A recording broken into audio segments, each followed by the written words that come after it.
All right, so Ted Murphy either loves me or hates me because he's putting me between you and the bar.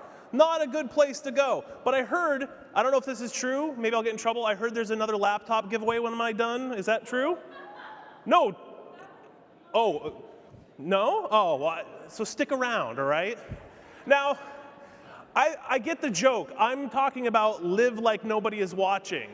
And everybody's watching. I know right now, I'm aware you're all watching me. I know my friends Nick and Steve and Caitlin are all watching on the stream right now. It's been a lot of fun.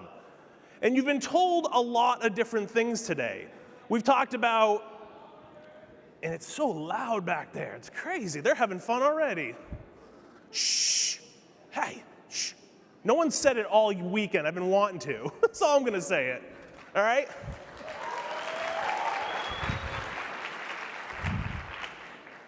All right, so Eric, I didn't know, was gonna have all this going on. So stand up. Sorry. I'm sitting there watching and thinking, can we bring the house lights up a little bit? Just a little bit? Awesome AV guys? Okay, I guess not. All right, so I just want you to look around in the dark. Just look around, look at who you see. What do you see? You see people of every color, race, creed, religion. You don't know their religion, you don't know any of that. But what do you see? You see humans, right? That's all. Okay, you can sit down. Everybody's been getting up. I didn't do any Superman. You saw humans. And yet, when you create content, whether it's a blog post or an Instagram or a video or me getting up here and giving a talk, you're talking to humans. And yet we all want a magic formula. We want pixie dust, unicorns, and silver bullets. We want to automate everything. I've got nothing wrong with marketing automation. It's a hugely helpful thing sometimes. But it also makes you look like a total jerk sometimes. And I'm trying to keep my language in check, even though Peter, threw that caution to wind. I know there's little kids here, and I am a parent, and I'll get in trouble later at some point. But think about that. Think about the fact that we're talking to other humans always. That's the purpose of what I want to talk about today. I want to leave you inspired to think about when you create content, whatever it is, you create because it feels good for you. You feel something compelled. Earlier, that great panel that was up here, someone asked, how do you decide what to create? Is there a magic formula? And I was like, oh God, what is she going to say? And I was so happy she said, no, I just create what feels good. And that's what I'm going to try to leave and inspire you with today. What is behind me? I don't know what that is. That's kind of creepy looking. What? Oh, okay, a camera. All right, I didn't know. I just all of a sudden saw this big evil thing behind me and didn't know what it was. All right, so just so you know who I am, this is me. I've been a frustrated creator my entire life. Obviously, painting was not my thing. It still isn't my thing, right? But I am a small town New England guy. Anybody here from New England? Really? Where? Rhode Island? That's sort of New England. Sorry. I'm a New Hampshire kid, so I'm just picking on you. I am way up there, right? But that's me. I have the small town New England DNA. It means I speak my mind. I say what I think. I don't sugarcoat anything. It's why I might, see, that's the way it goes.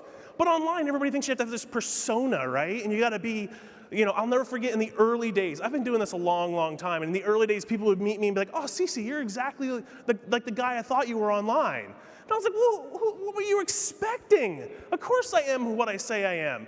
But we all know plenty of people are not that way. I want you to be that way. I want you to be yourself. Create the stuff you want to. And it's mixed, and so I share this because this is me frustrated. I've got this small town New England DNA, and I also have this constant need to be creating. It's why when there's any new technology, I play with it. You should too. I encourage you to. You should play with every single new technology. Earlier, the shark was out here talking about how brands are always late. They are. They're so damn clueless. And I can say that. I ran marketing agencies. I ran my own agency. I've worked with every big brand there is under the sun. I teach digital marketing. I can say that. They are. They think, oh my God, what's the ROI? Don't think that way. Yes, make as much money as you can. Be smart about the decisions, but be driven by that curiosity. Don't think about, oh my God, what is someone going to think if I do this? Do you realize how scary it is to get up on stage in front of a whole room of creators who have just been rocked for 2 straight days and have to end the conference? It's scary, but I'm going to do my thing. You're either going to love it or you're going to hate it, but I'm going to feel really good doing it. So now we know each other. I want you to realize that there is not one way to do something. There's many ways to do something. If you're looking to be, and I was very happy to hear earlier, the key and the secret to success is hard work, because that is the only thing that can happen. I've got 2 teenagers, right? My 18-year-old son is boarding a plane right now to Italy. It's crazy to think about that. But I always drill in their head, I'm like, listen, you can do anything you want, but you've got to work your tails off to do it. You got to work really hard. You got to be good to other people, and that's when amazing things happen to people.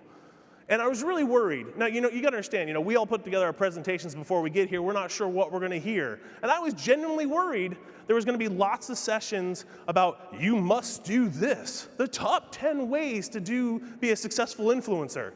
And I'm glad I don't need this slide, because there wasn't a lot of that here, because Ted and the IZEA team did an amazing job pulling together a really cool, diverse lineup of speakers. But you're going to read books. You're going to read blog posts that are going to tell you the way you have to do things. YouTube's only successful if you do it this way. Instagram's only successful if you do it that way. Speaking of Instagram, everybody love Instagram? Anybody in here use automation tools on Instagram and wants to admit it? All right, see, one brave soul. Thank you for not, because I guarantee you some of you are lying to me. I don't buy it. But it's one of those examples where literally, so Sunday, I may be in New England, but I'm not a Patriots fan, and I was watching the Super Bowl, sick as could be, and I posted a photo just randomly saying, oh God, I can't believe I'm watching the Super Bowl alone, this sucks. And then I started getting some of these, you've seen these comments, right?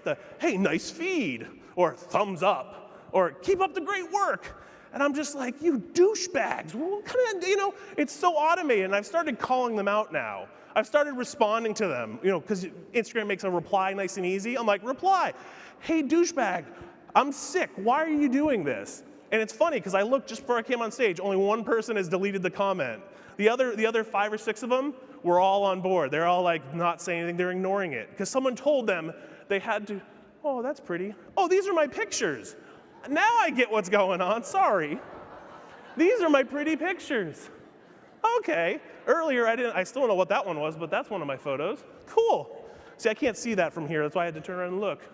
Never turn your back to an audience. You're not supposed to do that. I broke the rule. Sorry.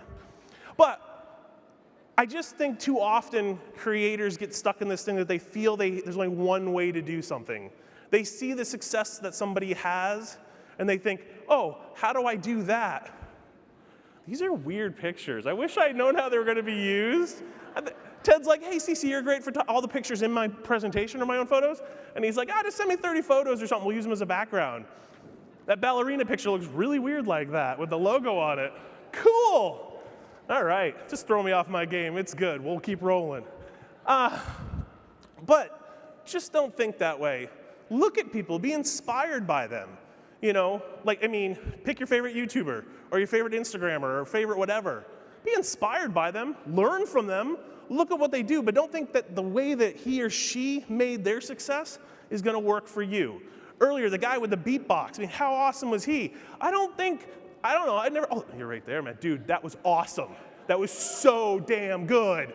Oh, I don't know him, but I'm assuming, I don't know about you, I hadn't seen other people playing with McDonald's straws online. I don't think he had anybody to follow. He just was doing it. He was like, this is fun. I like this. I'm going to do this. And look where it took him. Now, granted, I'm sure there's been plenty of people copying him by now, right? There must be imitators. It's flattery, right? Roll with it. It's good. You're getting paid. They're not. It's all good. But he didn't set out to say, oh, my God, I got to follow this way and do this and do this. He was just compelled to do something, and he did it. And that's what I want you to see. Now I'm scared when things are changing behind me.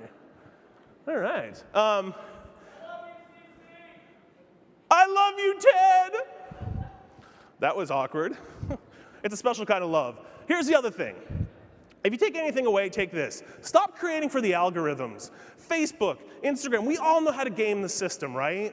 We all know that damn algorithm, things don't pop up. Brands hate this. They made it so you had to pay a lot of money to show up. I remember having clients who spent lots and lots of money to build up Facebook fans, and Facebook said, we're changing the algorithm. Now you got to pay to get to anybody. And it was like, what the hell just happened? We spent all this time and energy. The algorithms changed. They're not in your favor. They're all about the eyeballs. Now, what I want you to do, as a parent, I can't teach. I wrote a book called Amazing Things Will Happen, and one of the rules in it is rules are like rubber bands. When you have teenagers and you're the guy who publishes a book that says, oh yeah, rules are meant to be bent, and your kids are like, hey dad, what about those rubber bands? I'm like, oh, you little punks. But I love them. But what I want you to know about the algorithms is I want you to understand them. You should definitely know how these things work. You've got to know. You've got to know that getting things like likes and shares and engagement is important. You want to understand when Instagram changed the algorithm, you got to understand it. You got to research it so you know it. Brands out there are trying to figure this out. Agencies are trying to figure it out. But you have to understand it. But then you can break them. You can bend the rules. Work with them, but never be a slave to them. I mean, I understand. Yeah, this picture probably scares you all here in Florida. All the snow. I'm supposed to get another foot on the ride home tomorrow, so I'm not looking forward to that. But understand the algorithms. I don't want you to ignore them. I wrote a blog post the other day talking about not feeding the algorithms. And I had some people get on my case, and they're like, well, Cece, don't you care about views? Don't you care about people, looking at what you create? And I said, well, of course I do. But I don't ever write the top 10 list, because I just can't do that. I wrote one of the first books on content marketing. I literally said in 2009, who needs a book on content marketing? Doesn't the world understand this already? And I turned down writing the book. I said yes eventually, because I would have been an idiot not to. But still, in that, I could have easily started writing nothing but blog posts. I could have been like, the content guy. And I said, I don't want to do that. It's not what's in my heart. And so then I just started creating my own stuff. These pictures are so weird. All right. I need you to help me with something. And to the moms and the dads in the room with kids, I apologize. Can you guys all stand up for a second again? Eric, you got them all stretched for me. I appreciate it, right? Everybody knows what this is, right? And to the photographer with the wide lens, I would love a picture of this. I don't know. Everybody knows what this is, right? What is it? It's a Facebook like, right? This is the Facebook like. It's a thumbs up, right? Hey, I love you. I love your content. I want you all to give this thing the middle finger. There, feel better? Yeah, thank you. Just sit down. I'm sorry, kids. I know I saw this little kid. I'm like, oh, crap. But Mommy, he said we could flip it off. I just want you to flip it off because I'm sick of seeing everybody drive for this thing. Everybody wants this thing. I want this thing too. Don't get me wrong. I'd be lying if I said I don't. It's like a dopamine hit, right? It feels good. We've all had that. You post something and nobody likes it. And you're like, oh, did they see it? Did they not like it? We've all had that, right? I'm so thankful I'm not in the dating game, because then, that's a whole other thumbs up and swiping and stuff. I don't want any of that. But this thing stresses us all out. And as creators, which most of you are from my understanding, it's important, right? We want this, we crave this. But I also heard the brands yesterday, I was really happy to hear them say, it's more about engagement. That's what they really care about. I forget the woman's name, but she said, I'd rather have someone with 5,000 followers who have good engagement than someone with 500,000 followers. And that's refreshing to hear, because just a few years ago, you would never hear that. It was all about the numbers. I'd put together lists of influencers for brands for when I was doing marketing. And they would be like, oh, if they're under 50,000 fans or followers or whatever metric they were using that day, they didn't want to talk to them. Brands have gotten savvy that it's about much more. It's about engagement. I can write a post that goes viral, but what does it get me? Nothing. Nothing at all, and that's my least favorite term. This is one of those things. Any vanilla ice cream fans? Just put your hands down. No. I always get in trouble. Someone's like, but vanilla's good, Cece. No, vanilla's boring. And not the ice cream, but just vanilla. Everybody tries to create content that's safe, that's happy, that's the happy medium, that's brand safe. Just stop it. You got to create what is to you. Because let's face it, there's a brand for everything out there. I mean, right now, if I was to give you advice, I would tell you to never post anything political, or don't take a stand on any issue. Well, that's what got us to where we are today, good or bad, no matter which side you're on. Take a stand. Share what you believe in. There's nothing wrong with that, because let's face it, the stuff that gets attention is the stuff that's not vanilla, the stuff that makes you who you are. Doing a beat, there's been a million beatbox videos, millions of them, but there wasn't one on a straw. I still don't know how you do that, man. That's just awesome. But it was different. It wasn't the same old, and that's what I mean by vanilla. Vanilla's the same old thing. It's what you know. I'm a huge Casey Neistat fan. Any Casey fans? So, yeah, see?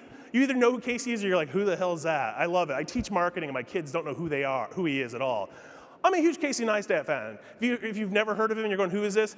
He's just a little YouTuber. I mean, 6 million subscribers, YouTuber of the year 2 years in a row, just got bought by CNN for $25 million, all kinds of fun stuff. He's very successful. But what you saw was, as soon as he got popular, everybody started copying his video format. Everyone tried to be Casey, because Casey sort of became vanilla. He would hate me I don't know him, but I'm sure he would hate me calling him vanilla. But he got into a rhythm. He was doing daily vlogs. It looked the same every day. They were beautiful. They were inspiring, but they were the same thing. And then you started seeing people copy that because they said, oh, it works for him. Let me do that. You see top 10 lists, listicles. Anybody ever written a listicle before? You lie. Shut up. Like 4 of you raised your hands. We've all been there. We've all done it. It's like the thing you don't talk about the next morning. It happens, right? We've all done some of the vanilla stuff. And let's face it, evergreen content is amazing. It's good to have that sort of stuff. I just don't want you to be constantly doing it. I want you to be your own unique voice. Be your own unique flower in the field of vanilla, I guess. You can do whatever you want. Just don't conform. That's why, can you tell I'm not in the mood for that sort of stuff? This is something else. I wanted to leave you with a bunch of different things since it is the final talk of this event. Do you remember, this is a small town person in me. Do you remember when people would just say hello to each other? I'm the guy who walks down the street. I go all over the world. I say hello to strangers everywhere. It's just the way I'm wired. If we meet in the hallway, I'll say good morning. If I see somebody, I thank the waiters. I thank people who bring me water. I thank everybody. And it used to be, that's why we said hello on social media. I'm one of the old timers who remembers when Twitter was awesome. The early days when you would say hi, good morning, and talk. Now, I followed, I'm not gonna out anybody, but I followed, I would follow people at this conference, and I get a DM, hey, thanks for the follow, check me out on LinkedIn. No, that, by the way, instant unfollow. I automatically unfollow, I don't care who you are, and there's been speakers I've followed here who send me DMs, and I'm like, unfollow, you're no good anymore. Sorry, that's my rule. I say hello for a reason. I say hello, I say good morning. You should too. Your content, no matter what you're creating. Now we got more Florida going on. There we go. You should say hello. Have good manners. They're in short supply online these days, and it drives me nuts. I just want us to be helpful for each other. I want to give other people opportunities. When I create a piece of content, I hope it inspires people. I hope you take one nugget away from this babble of words that I'm pouring forth today, to be inspired, to walk away and be like, yeah, I am going to do that. So stop with the auto DMs. That's just one little thing. But remember this. Remember when we used to say hello just because. It's not rocket science. The other thing that people get hung up on, right, are tools. Everybody needs that slick new camera. You got to have the most awesomest video camera. You need the greatest tools in the world. I don't know. If I give a kid a piece of chalk, they're going to draw me a picture. It may not be Picasso, but it may be really good. I mean, right now, look at any of the political comics coming out. They're not super high tech. They're very simple, right? But they make a statement. I just worry a lot creators get hung up in this thing where they feel they need to have the latest and greatest tools. We all love toys. Don't get me wrong. I'm a total gadget head. I was really bummed my number never got picked for one of those laptops. I love tech, but I don't need it, right? I don't need it. You don't need it. And too often people get hung up on this, well, I can't start a video blog because I don't have a Canon 80D with a tripod and a mic. Yeah, that quality would be great, But you've also got a phone in your pocket that'll do it just as well until you figure out what you're doing. Don't ever use tools as an excuse. I hear it all the time. I'm sure some of you are thinking it right now. You know, Christmas is a ways away, or Hanukkah, or whatever, or your birthday, and you're waiting for that new toy. But do not let it get in the way of creating something that you're excited to do. Just create it. It might suck. It can get better. I mean, I remember in 2004 when I recorded my first podcast. Yes, I'm old school when it comes to podcasts. 2004, baby. And all I had was my microphone on my computer, and it sucked, and like, I still have the file too, and I'm like, and it just sounds horrible. I didn't know what I was doing. But then as I got going a little bit, I got a little bit more comfortable. I started recording more and more. Bought a mic, you know, it was like $100, and I remember I bought it because it looked cool. I didn't know anything about audio. I'm like, this looks cool. I look like a radio guy now. And I did the podcast, and it got bigger and better, and I kept using that microphone. You don't need crazy, crazy tools, all right? Don't get hung up on that. This is a picture I took in Detroit. Detroit, anybody from Detroit? No? Woo! Go Lions. No. They're my daughter's team. But I don't know how she's a Lions fan, but it happens, you know. I'm a Dolphins fan, so. I'll admit that. See, you understand, living in New England, living in Patriot Nation, being a Dolphins fan is tough. But we had a good season. We had to go a better one next year. Better one next year, get a real quarterback, right? Hell yeah. All right, sorry, non-sports people. Had to go there. I never get Miami love, ever. Ever. All right, back to my heart, right? Your heart. People ask me all the time, CC, how are things going? And my typical response is, my heart is full, my wallet could always be fuller. That's like my go-to line. Because let's face it, a long time ago I left the marketing world. I still do marketing, but it's not what I love doing. And I started following my heart. Everything I do is with my heart. I recently had somebody say that to me, and I didn't realize that. Like, CC, everything you do is with love. You're driven by love in your heart. You don't care about anything else first. And I was like, wow, that's a really nice thing to say. I didn't realize people realize that. When Eric was talking about what one word, I was like, that would be good. I could deal with love. But I want you to create from your heart. I want you to think about your heart first. Too often, don't get me wrong, there's money out there to be had. There's plenty of money out there. It's finding it's not easy. Getting paid to do what we love to do, all the creators in the room, it ain't easy. That's damn sure. It's hard work to get paid for, especially creative stuff, because let's face it, oh, I've got an iPhone, I can take pictures. Why do I need to hire you as a photographer or a writer or a videographer? All those things. And pay your creators, damn it. To all the brands out there, pay. Pay, all right? But you can tell all the people who've gotten nailed for, give me free stuff, right? Sucks. Follow your heart. Be driven by your heart. That's what the whole thing about living like no one's watching. Don't worry about the other people. If you're creating beautiful stuff, people are going to find it. Yeah, share it, cross-post it, promote it, link to it, make friends who will share it, all that stuff. Yes, yes, yes, do all of that. But when you're creating, and when you wake up in the middle of the night and go, oh, I got this idea, and then don't ever follow it up with, oh, should I do it? Do it. The cost of entry is so little these days. We all have a production studio in our pocket. Web server space costs nickels and dimes. You can always spend more money, don't get me wrong, I get that. But if you wake up, if you feel compelled to do something, if in your heart it feels right, then do it. Do not worry about, are people going to like it? Do not worry, am I going to make money doing this? Yes, we all have to pay the bills. I have a kid about to start college, and I'm scared to death of how the heck that's going to happen. But it's going to work out. I know it will, and I'm okay with that. And this drives everything I do, is to think with my heart.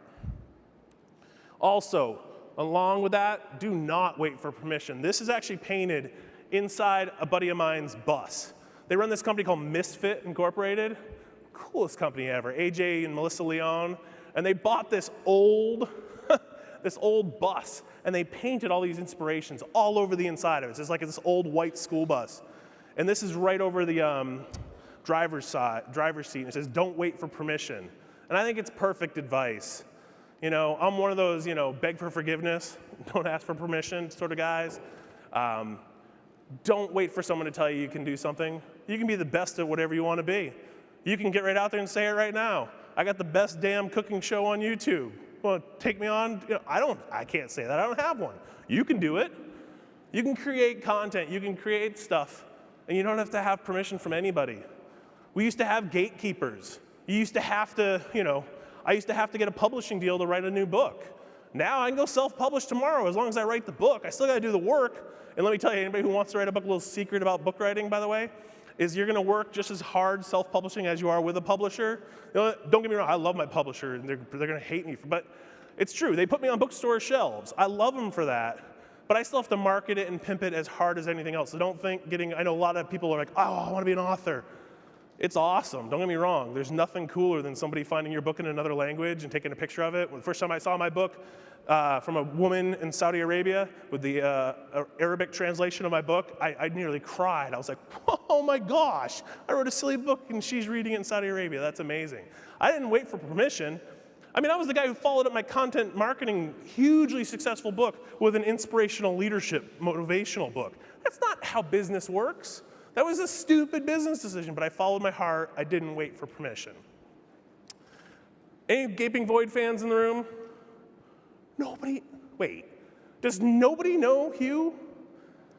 Oh, I'm like, thank God. I'm like, there has to be, okay, oh God, okay.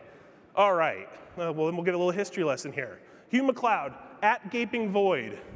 Hugh was a marketing guy. He used to drink himself to sleep. I shouldn't say that, makes him sound really bad. He used to go to the bar every night after working at a New York ad agency, and he would doodle on the back of business cards. All the business cards he'd been given from people, he would doodle on the back of them. Kept doodling, started showing them around to people. He started posting them, just taking a picture of his business card doodles and posting them online. This was pre-Instagram, this was pre-YouTube, might have been pre-Facebook being out there for everybody outside of college. But he started making these little things. Now, his art hangs in galleries around the world. He's a cartoonist. He has a little kid, has a very good living. This is one of his, I actually have a print of this hanging on my wall. My office is covered in his artwork because I gladly support him. But I love this one because it's one of those good reminders. I turned 40 semi-recently, and I vividly remember thinking, I probably have less years ahead of me than I do behind me. And that scared the crap out of me. And this is why I share this quote. No matter what topic I'm talking about, I usually share this quote. Because it's true. Life's too short not to do something that matters. And this doesn't mean you have to start a nonprofit or a social entrepreneurship company, although that's great. And I wish more people would go that route because there's more to life than just money. But he was my living example of that, and I'm kind of happy no one knew who he was, so I don't usually talk about him. I usually just fly through this. But yeah, Hugh took this idea of drawing silly little cartoons, and he's not a crazy good artist as far as his pictures are very simple like this. Sometimes they have people and stuff. They're not like works of art, but I love them, and so do thousands and thousands of people. He's making a living now just as a cartoonist. He didn't wait for permission. He wrote a great book, by the way. I'll plug that. Ignore Everybody is a great book he wrote. New York Times bestseller, I think, and stuff. But he followed his heart. He started doing it, and it took a lot of years, a lot of hustle. I met him at South by one year and have been a fan ever since. So check out his work. This is my daughter. She hates me using this picture. I've used this picture for years, right? And she hates it. She despises, and I still do it because I'm a dad and I can do whatever I want. But here's the thing.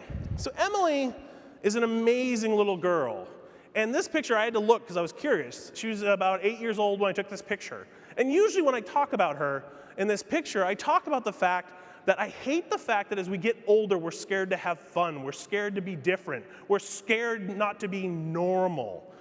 And I used to get really scared. I used to talk about how the fact of, I knew she was about to enter an age where girls are really mean. I'm sorry, girls are mean to each other. Just to each other, I mean, really. Guys will punch each other and be like, hey, you're a jerk, and then we'll go play. Girls, you go for the heart, you go for the brain, you are vicious to each other. It's true, and I can see half the women in the room are going, and the other half are like, is he really saying that? Yes, I'm saying it, because it's true. But I point out Emily because I was really worried about her. And I was worried it was gonna, because she was an artist, she'd do silly stuff like this, she'd paint, she'd do all kinds of crazy stuff. And I was worried that it was gonna get knocked out of her. Because let's face it, as we get older, we worry about this. We worry about what other people think more and more. You know, I get up in front of audiences all the time. I don't care. I'm like, yeah, I'll fall down. I'll be a goofball. It's all good. It's from my heart. But I was worried about her. And it's funny because she's now this age. She's a lot older. This is my son, Dylan, too. And they're goofballs. They're completely idiots. I love them. And it's just funny because she's really going to hate me. I don't think she's watching this. But I love the fact she's got purple hair. It's now blue, actually. This was the first day of school this past year. Her hair is now blue and like pinkish. It's weird. It's changing. But both of these kids, I'm really happy to say, her more than my son, they're following their hearts. They wear their hearts on their sleeves. They're having fun about it, which is hard to do in high school. I mean, I remember high school. I hated high school. Hated it. But I look at these two and it gives me hope because they are following their hearts. They don't really care what other people think for the most part. You know, and that's really hard in today's world because let's face it, I mean, if anybody has kids in this room, you know, they're on Instagram and Snapchat and all those things, and people are vicious. But they're my example to show me that, you know, they're still having fun, they're okay with it not being vanilla, and they're living life like people aren't watching. They're having fun. And that's what I want you to do. While you don't all have purple hair, and you're not all an 18-year-old kid boarding a plane to Italy making me jealous right now. I mean, he's literally getting on the plane right now. It drives me nuts. I'm excited about it. And they give me hope that you guys can live life without thinking people are watching, all right? So thank you. I guess, I don't know if we have questions or not. Do I have time for questions? I just want the cool microphone. I want the box. Yeah, somehow you caught that. I'm not taking that bait. All right, thank you. I've been with my wife since I was a sophomore in high school. I'm not taking that bait. Yeah, I'll get in trouble. Honey, I love you. Where's the box? Here it is. Yes. What is this thing? Please. This thing is the, thank you for your box. You're welcome. There are many like it, but this one is yours. Do you know how much trouble I can get in right now with that? Does anybody have a question? Somebody so I can throw this, please. Ha ha. We're covered by liability, right, Ted? A watch, duck. Jesus. Is it this way? This way, yay, okay. What have you found to be the hardest obstacle when you're writing a book or deciding what you're gonna do for a book as far as deciding whether or not you would go down a self-publishing route versus publisher, going through your publisher? Like, what is your pros and cons on it? I've been very fortunate that both books I wrote were picked up by a publisher. Wiley picked them up. They came to me the first one. The second one, they published it. For me, what I usually tell people is when they say, I want to write a book, the first thing I say is write a book proposal, because that will tell you if you have a magazine article or you have a book. Writing 65,000 to 80,000 words is a lot harder than you think it is. So I always say write a book proposal first. And if you need a book proposal, I should have put my email up here, but it's just cc.chapman@gmail.com. I'll send you a book proposal template to help you. After that, really figure out, do you need the publisher to start? Meaning, how important is it to get on bookstore shelves? That's the biggest thing. You can't get there easily without a publisher. 2, are you willing to wait? Because even if you have your idea right now, even if you have your book completely written right now, if you were to sell it to a publisher, it probably wouldn't hit shelves for at least a year. Do you want to wait that long? Is it okay to wait? Some people are like, no, I want to publish right now.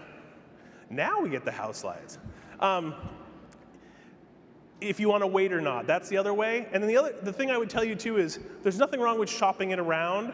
If you get a proposal done, find an agent, look for an agent, or just, you know, there's plenty of people out there online just say, hey, I've got this book idea. Shop it around.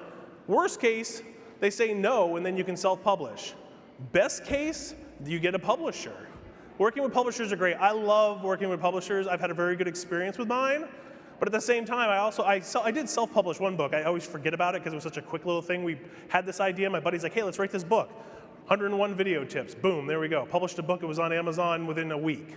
It's a cool thing to do. So just Figure out what your goal is, because let's face it, publishers, you don't get paid a lot of money for books, but books are the coolest and most powerful business card you can ever have. It makes no sense, but the minute you publish a book, even if someone hasn't read it, you all of a sudden get more credit because you've published a book. It's very strange, it makes no sense, but I was getting called to do content marketing audits before my book came out in shelves, and people said, well, you wrote the book on it, you must be good at it. So having a publisher definitely gives you a little cred. It gives you good speaking opportunities, lots of those things. So if you can go a traditional route, go for it. I highly encourage it. Any other questions? You get to throw it over there. Stand up, sir. She's coming from the other side of the room. You got it, girl. You can't play for the Dolphins. So this is the mic? Yeah, that thing is so cool. What's up? What's up, man? So you mentioned that anyone can create like online content. Yeah. How would you go about like establishing an audience and reaching the people that you're trying to reach? Sure. What kind of audience are you looking for? I mean, I'm more so talking about like YouTube content. Yeah. I don't know if I want to go towards like jokes or more serious stuff. I'm definitely gonna like put my face out there. So just trying to, hey, how's it going? There you go. Yeah, just trying to think about See, how if you had the channel already, No, I don't have the channel. see, no, that's why I'm schooling you. If you had the channel right now, you could go visit my YouTube channel at blablabla.com, and this whole room would see it. No, sorry, I'm picking on you, but seriously, how do you build a community? Start by making content on a regular basis that's good quality. As good quality as that you want to produce. I'm not saying it has to be the slickest video in the world, but that you're comfortable producing on a regular basis. People will start, 5 minutes. People will tell you, people will come to expect your content, right? That helps. Share it everywhere you can. If you have I hope you have other properties already as far as, Twitter accounts and Facebook accounts, those sort of things, so that way you can share every new episode. It's gonna take a while. Building community is not overnight. Everybody wants it overnight. I want it overnight. It takes time. The only way to get a community fast is to buy it. And they are not real community. I can buy views. I can get, buy a million views from Manila in no time on a YouTube video. It's super easy to do. It costs you a few $100. Don't do that. It's not worth it. Right. But the only way to do it is to be constantly engaging, talking, and creating. If you create anything similar to somebody else, or you think somebody else would like it, say hello to them. Hey, Casey Neistat, or hey, CC Chapman, check out my new video. I think you might dig it because of this. Not @spamming, because people do that. It's going to take a long time. Unless you get lucky, right? Unless you get him to do your theme song on a McDonald's cup, which would be really cool. Do you do theme songs? You should, right? You do. What? Ringtones. See, this dude figured it out. That's smart. I didn't even know people still did ringtones. I had no idea. I'm on silent all the time, but hire him to do a theme song and then a ringtone they can download with you like rapping over it or something. I don't know. Perfect. All right. Oh, up here. You, then you. Well, actually, ladies first. Sorry. I'm old school. Hey, quick question. I just want to know what book you're currently reading. What am I currently reading?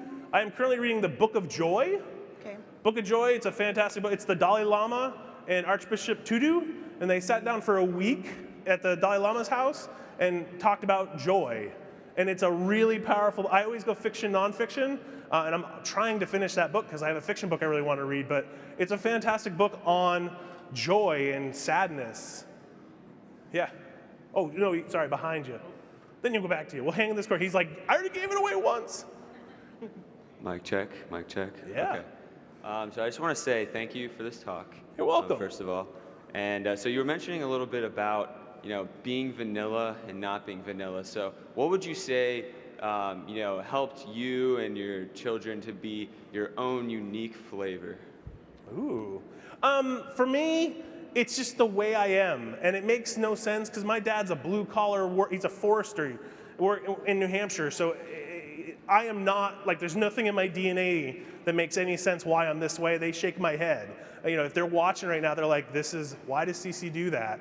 I don't know, it's the way I've been. I was in theater in 5th grade. My teacher, Mrs. Pett, God bless her soul, put me on stage and said, "CC, play the Lorax. You're the Lorax, go." And I got in love with the vibe. I feed off of this.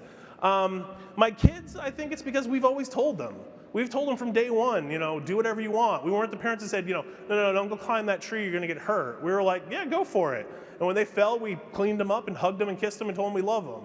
Okay, so what would you recommend for people who, for example, are getting people trying to make them be vanilla, injecting vanilla into their bowl of, Get rid of those people. I'm sorry, it's true. We're all gonna have doubters. We've all got them, right? We have those family members. I am really lucky that I have a wife who completely supports this crazy life that I live. Usually I start with her. I couldn't do any of this without her. Plus, she also has a stable paycheck and health insurance, which makes it really good. But it's true, you gotta take care of your world. You can't go out and be like, I'm gonna be a YouTube star and then be homeless. That's not a good, the starving artist is a shitty way to live. Sorry, I was doing good too. But sorry, it's not a good look. The starving artist is not a good look. So get him out of your life. All right, yeah, man, sorry. When was the last time you were impressed by a content creator, and what was it about them that impressed you? I get impressed every single day. The other day, the one I'll think of, this guy, Ben Brown. He's a travel blogger. I'm a huge travel guy, and he made this video, and I can't think of what it's called, but he was in Antarctica, and it's all like these just chilled music vibes, and there's drone shots, and it was like a 6 or 7 minute video that was just really gorgeous. And he's like a vlogger. He does stuff, he's funny. He's like this ultimate pretty guy. He has the gorgeous girlfriend. They're always surfing and got their clothes off and stuff. But they made this beautiful piece. So they do this beautiful piece of content, and I wish I could think of it, but it's Ben Brown. He's all over YouTube. You'll be able to find it, but it's a beautifully shot video, and it just was really gorgeous, and I thought it was fantastic. All right, I'm getting kicked off the stage. Can we sneak in one more? No? Sorry. I'll be right over here. You can ask me afterwards. Thank you, everybody. You're welcome to announce your email address if you would like to email you. Okay, all right. Thank you so much, CC. Oh my God, you guys.